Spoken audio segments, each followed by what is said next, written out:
Also, das ist jetzt der Output, wo ich denke, wo mir Gott einfach vor allem zwei Bibelverse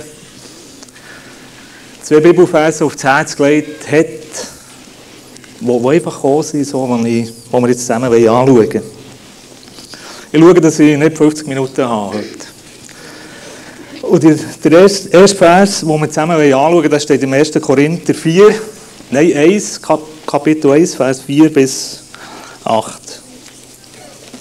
Und ich will nicht einfach jetzt so ein paar schöne Worte zum Schluss, sondern ich will wirklich noch einmal so richtig das Wort Gottes, das, was mir wichtig war, ist die 2,5 Jahre, die ich jetzt da war, eigentlich komprimiert euch ganz kurz weitergeben.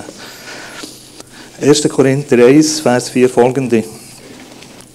Ich danke meinem Gott alle Zeit eurethalben für die Gnade Gottes, die euch in Christus Jesus verliehen worden ist. Und ich denke, wir alle, wir haben die Gnade Gottes so erlebt.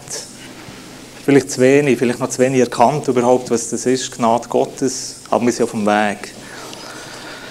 Und dann im Vers 5, ihr seid ja in ihm reich geworden in allen Stücken, in aller Rede und aller Erkenntnis, wie denn das Zeugnis über Christus in euch befestigt worden ist, so dass ihr nicht zurücksteht in irgendeiner Gnadengabe bei eurem Harren auf das Offenbarwerden unseres Herrn Jesus Christus, der euch auch Festigkeit geben wird bis ans Ende derart, dass ihr untadelig seid am Tage unseres Herrn Jesus Christus.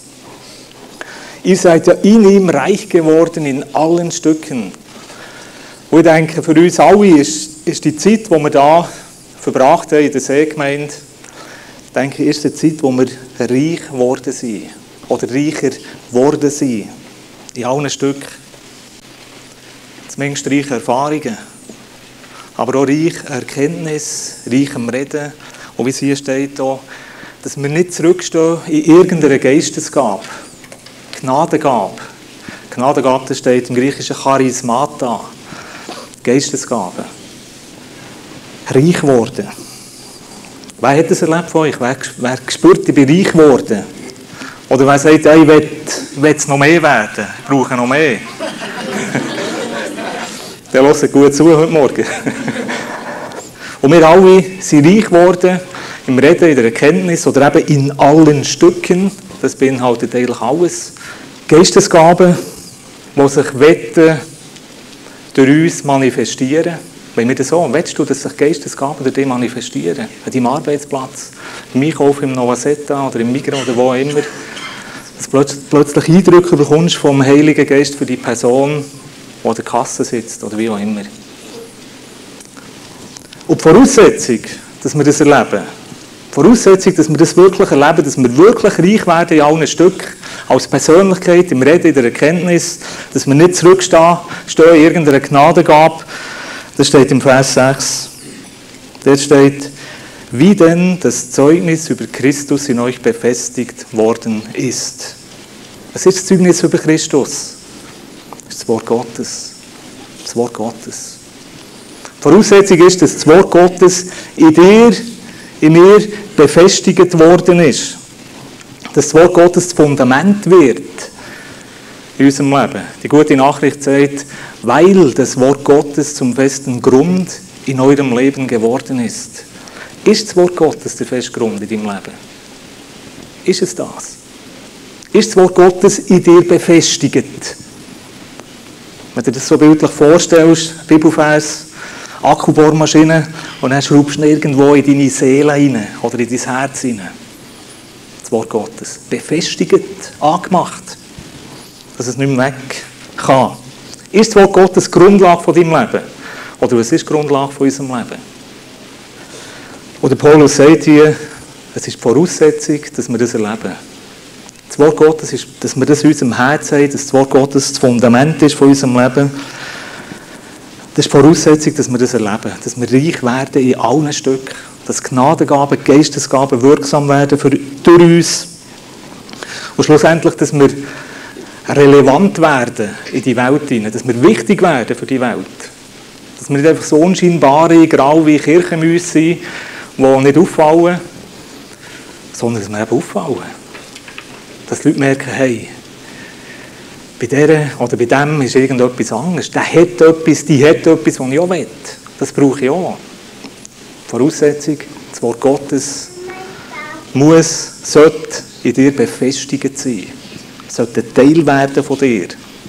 Der Paulus sagt in Philipper 2, Vers 14 bis 16a, vielleicht auch ein Vers, der gut ist, wenn ihr den mitnehmt in die Zukunft hinein, Arbeitsplatz oder wo auch immer. Da sagt der Paulus, hört gut zu, tut alles ohne Murren und Bedenken. Also tut alles, nicht nur das, was dir sowieso gefällt. Der fällt es ja leicht, aber er sagt, tut alles ohne Murren und Bedenken. Auch in der Schule, die Aufgabe bekommst, du sagst Halleluja, aufzugehen auf morgen. Tut alles ohne Murren und Bedenken, damit ihr untadelig und ohne falsch werdet. Eben reich im Reden, reich in der Erkenntnis, reich in allen Stücken.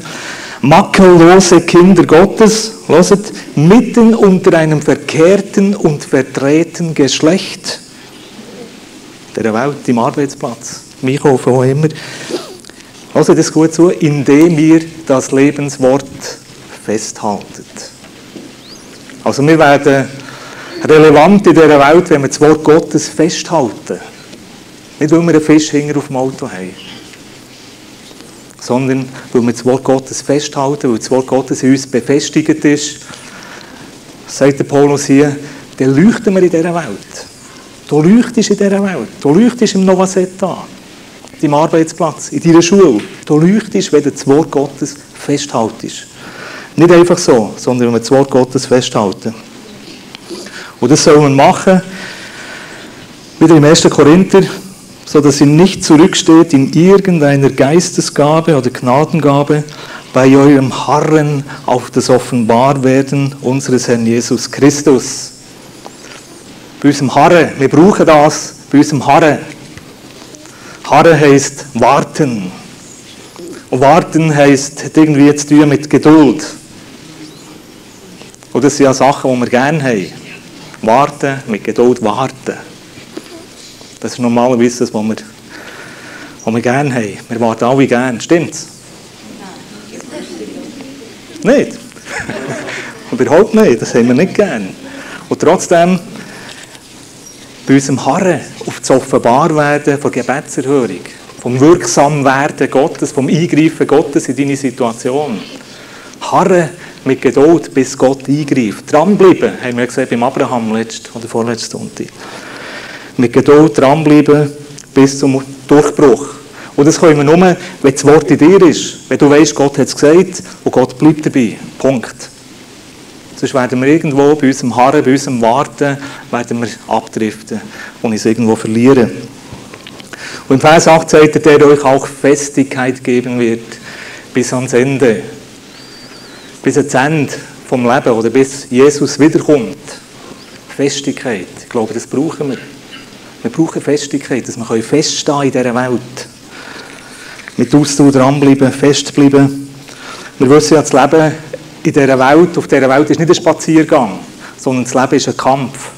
Ein Kampf gegen Satan, ein Kampf gegen die Lust von dieser Welt. Satan ist gar nicht das eigentliche Problem, sondern das eigentliche Problem ist unsere Lust. Die Lust ist das Problem. Ein Kampf gegen die Lust. Es ist manchmal schon ein Kampf, dass wir den Willen Gottes tun können. Oder dann lieber etwas anderes machen und den Willen Gottes tun. Das ist manchmal ein Kampf. Da müssen wir fest sein. Und Gott will uns Festigkeit geben, damit wir dranbleiben können, auch wenn scheinbar alles schief geht, auch wenn scheinbar alles gegen dich ist, auch wenn es nicht klappt, auch wenn Probleme, Schwierigkeiten näher kommen. Da brauchen wir Ausdauer, dann müssen wir harren, warten mit Geduld und dann brauchen wir Festigkeit. Festigkeit bis zum Durchbruch. Wie reagierst du in Schwierigkeiten, in Problemen, in Not? Wie reagierst du? Wir schauen ein Beispiel an in der Bibel. Wie reagierst du, wenn scheinbar alles gegen dich ist, wenn alles schief läuft? Und der Paulus sagt, du kannst nur siegreich durch solche Situationen durchgehen, wirklich siegreich durchgehen, wenn das Wort Gottes in dir befestigt ist. Wenn das Wort Gottes Grundlage ist von deinem Leben. Nur dann können wir wirklich siegreich durch solche Situationen durchgehen.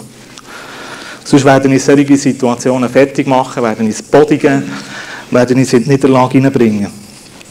Und wenn das Wort Gottes so in uns ist, wenn das Wort Gottes so in dir befestigt ist, dann werden wir erstens reich im Reden, reich in der Erkenntnis, reich in allen Stücken.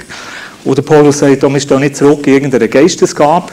Und ein weiterer Punkt, das ist der zweite Bibelvers, den mir Gott gegeben hat für diesen Morgen, ist, dann wissen wir eins. Römer 8, 28. Wer kennt den Bibelvers? Ich aber weiss nicht, wo er steht, oder wer hast du gesehen? Wir wissen aber, dass denen, die Gott lieben, alles zum Besten dient. Aber nur, wenn du das Wort in dir hast. Wenn du nicht weißt, was Gott über deine Situation, über dein Problem, über deine Not und Schwierigkeit sagt, was willst du machen? Aber wenn das Wort in dir ist, wenn das Wort in dir befestigt ist, die Grundlage ist von deinem Leben, dann weisst du schon, es wird mir alles zum Besten dienen. Auch wenn wir es vielleicht im Moment nicht erkennen, wenn wir es vielleicht im Moment nicht erschauen. Und mir ist da eine Geschichte in den Sinn gekommen, ganz eine kurze, von einem chinesischen Bauer. Und der chinesische Bauer, der hat ein Ross gehabt. Und die Leute haben gesagt, hey, dem geht es so gut, der hat ein Ross. Die meisten hatten kein Ross gehabt und der hat eins gehabt. Und dann eines Tages, morgen ist er aufgestanden, ist das Ross weg gewesen.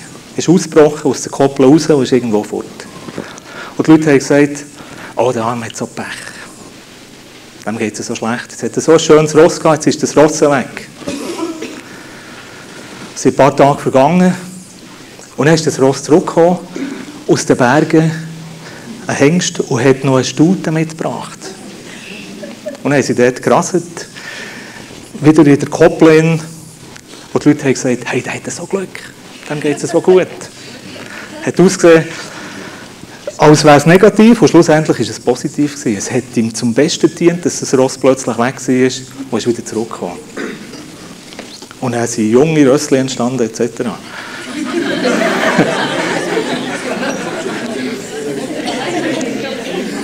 Die Zeit ist vergangen und der kleine Bub von diesem Mann, also er war mittlerweile ein junger Mann, ja, hat das Ross genommen und ist geritten durch das Dorf durch. Und die Leute haben gesagt, hey, denen geht es so gut, der kann reiten. Denen geht es so gut. Dann hat aber das Ross plötzlich gescheucht. Der Mann ist runtergefallen, der junge Mann, und hat einen ganz blöden Bruch am Bein gehabt. Einen komplizierten Bruch. Und die Leute haben gesagt, der hat so Pech. Es ist ihm so gut gegangen, und jetzt das. Und so war es. Der hat den Bruch gehabt, ihm wehgetan, es war schlimm. Und gleich darauf, in der Nacht, ist plötzlich das Militär gekommen. Hat Krieg gegeben. Und von diesem Dorf sind alle jungen Männer und alle erwachsenen Männer sind eingezogen worden in den Krieg. Und der junge Mann, der das Bein gebrochen hat, nicht. Er hat wegen dem Beinbruch daheim bleiben. Und die Leute haben gesagt, der hat so Glück. Der hat so Glück. Das ist eine Geschichte, ich weiß nicht, ob sie wahr ist. Aber sie drückt etwas aus. Es hat ihm schlussendlich alles zum Besten gedient. Auch wenn er es vor der Gründung nicht gesehen hat. Zuerst hat er vielleicht gedacht, oh nein, jetzt das noch. Aber schlussendlich hat es ihm zum Besten gedient. Und das ist auch bei uns so. Das ist auch bei uns so. Das sagt Gott in diesem Bibelvers. Es wird dir alles schlussendlich zum Besten zukommen. Was machen wir? Wie reagieren wir in so notvollen Situationen? Wir dürfen eins wissen. Wenn wir Gott lieben, wenn wir sein Wort lieben, wenn sein Wort in uns befestigt ist, es muss dir alles zum Besten dienen. Es muss dir alles zum Besten dienen, vorausgesetzt, du tust biblisch richtig reagieren in der Situation. Nicht einfach automatisch, sondern wir müssen biblisch richtig reagieren in der Situation. Im Islam gibt es ja den Spruch, der heißt Inshallah. Das heisst Schicksal. Ich kann ja sowieso nichts ändern. Es kommt ja sowieso so, wie es muss. Also probiere ich es gar nicht zu ändern. Und viele Christen leben auch so. Die sagen, ja, es kommt ja sowieso so, wie es muss. Das ist aber nicht so. Es ist in deiner Hand. Du kannst dein Schicksal verändern. wenn du richtig reagierst in deiner Not, in deinem Problem, in deiner Schwierigkeit, wo du drin bist. Wenn alles gegen dich ist, du kannst dein Schicksal verändern. Vorausgesetzt, du tust biblisch richtig reagieren. Und ich habe noch so eine Bibelstelle aus der Bibel, steht tatsächlich in der Bibel. Das ist im Habakuk. Das steht auch in der Bibel, Habakuk. Und da sieht man, wie man biblisch richtig reagiert. Habakuk 3, Vers 17. Da sagt der Habakuk, denn der Feigenbaum trägt nicht, das war ein Bauer, der hat gelebt von dem, denn der Feigenbaum trägt nicht und an den Reben ist kein Ertrag. Also der Zahltag Ende Monat kannst du gerade vergessen. Es schlägt fehl die Frucht des Ölbaums und der Acker bringt kein Brot. Die Schafe sind aus der Hürde verschwunden und in den Ställen steht kein Rind mehr. Also von was soll der leben? Was soll der essen? Der Acker bringt keinen Ertrag, die Viecher sind weg. Das Raff hat es dann noch nicht gegeben. Das ist echt ein Problem. Was machst du in so einer Situation? Was machst du in so einer Situation? Was machst du in so einer Situation? Wie kann man reagieren in so einer Situation? Wie würdest du reagieren? Also ich habe da so eine kleine Auflistung gemacht, wie man reagieren könnte. Man könnte schimpfen. Wir können hadern mit Gott und sagen, Gott, warum schon wieder ich? Warum schon wieder ich? Das machen übrigens viele Christen. Hadern mit Gott, wenn sie Nöte und Schwierigkeiten kommen. Wie reagierst du? Wir können auch verletzt sein. Verletzt reagieren. Und sagen, ja, die anderen sind schuld. Vielleicht sind wirklich die anderen schuld, die ihre Misere. Kann man verletzt reagieren. Aber die gute Nachricht ist, du kannst dich entscheiden. Hör gut zu. Du kannst dich entscheiden, will ich mich verletzen oder nicht. Du wirst nicht automatisch verletzt. Auch wenn Leute gegen dich sind, auch wenn Leute dich verletzen wollen. Du kannst dich entscheiden, nein, ich lasse mich nicht verletzen von dem. Und wenn wir das begreifen, wenn wir das umsetzen in unserem Leben, ich glaube, das ist eine der wichtigsten Lektionen, dass du dich entscheidest, nein, ich lasse mich nicht verletzen, sondern ich tue biblisch richtig reagieren. Schauen wir dann an, was das ist. Wir können frustriert sein, wir können zornig sein, ausrufen, wir können auch resignieren, aufgeben und sagen, hat ja alles keinen Sinn. Das habe ich so probiert, klappt nicht, geht nicht, also, ich gebe mich. Das ist die Situation vom Habakuk. Ist alles weg. Ist alles weg. Und wie reagiert er? Er reagiert biblisch richtig. Vers 18 sagt er, ich aber, schon nur das Aber, ich aber will ob dem Herrn frohlocken, will jubeln ob dem Gott meines Heils. Ich aber will ob dem Herrn frohlocken. Also die Situation ist total mühsam, praktisch endgültig, ausweglos.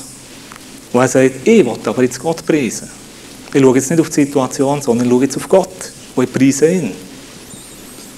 Und das kann nur jemand, der Gott kennt. Das kann nur jemand, der die Verheißungen und Zusagen Gottes kennt. Das kann nur jemand, der das Wort Gottes in sich befestigt hat, wo das Wort Gottes Grundlage ist von seinem Leben. Sonst kannst du es nicht. Unmöglich, geht nicht. Wenn du nicht weißt, was Gott über deine Situation sagt, kannst du es nicht machen. Wenn du nicht weißt, wer Gott ist, kannst du es nicht machen. Du kommst gar nicht erst auf die Idee, das zu machen, sondern gehst einfach auf. Resignierst. Gehst unter. Und folgt davon im Vers 19, Gott, der Herr, ist meine Kraft. In dieser Not, in dieser Schwierigkeit. Er macht meine Füße den Hindern gleich und lässt mich auf Höhen schreiten. Lässt mich auf Höhen schreiten. Nicht durch die tiefen, dunklen Täler, nicht durch die Niederlage, sondern mit im Problem, mit in der Schwierigkeit, wo alles scheinbar endgültig ausweglos ist, auf den Höhen schreiten. Im Sieg. Im Sieg. Über das Problem, über die Umstände, über die Nöte. Wer also lebt im Wort Gottes, wer das Wort Gottes in sich befestigt hat, Verheißungen, Zusagen Gottes, wie er denkt, wie er ist, wie er dich sieht, deine Situation sieht. Wer das Wort Gottes so in sich befestigt hat, und das ist unser Job, das macht nicht Gott für dich, das musst du machen für dich.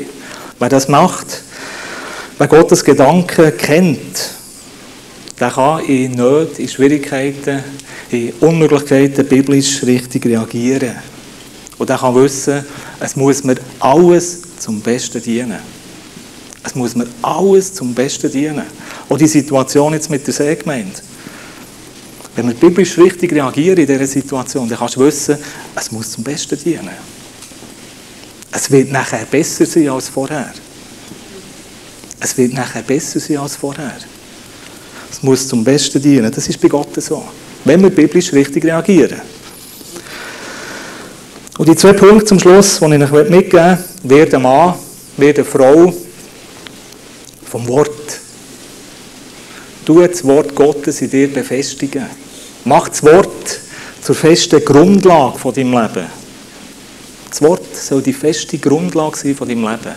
Das Wort Gottes, Verheißungen, Zusagen Gottes. Nimm Gott beim Wort, nimm das Wort Gottes ernst. Und Gott verheißt, du wirst reich sein in allen Stücken. Du wirst eine feste, starke Persönlichkeit werden.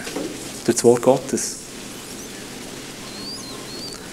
Und der 2. Punkt, erkenne, dass dir alles zum Besten dient. Erkenne, dass dir alles zum Besten dient, vorausgesetzt, du lebst deine Beziehung mit Gott. Du lebst in Verbindung mit ihm. Du lebst als ein Mensch, der ihn preist, in den Umständen, in den Schwierigkeiten, in den Nöten. Weil es kommt ja nicht von ihm. Die Schwierigkeiten kommen nicht von ihm. Aber er lässt sie zu, damit wir in der Situation eben lernen können, biblisch korrekt zu reagieren und zu handeln. Es muss uns alles zum Besten dienen.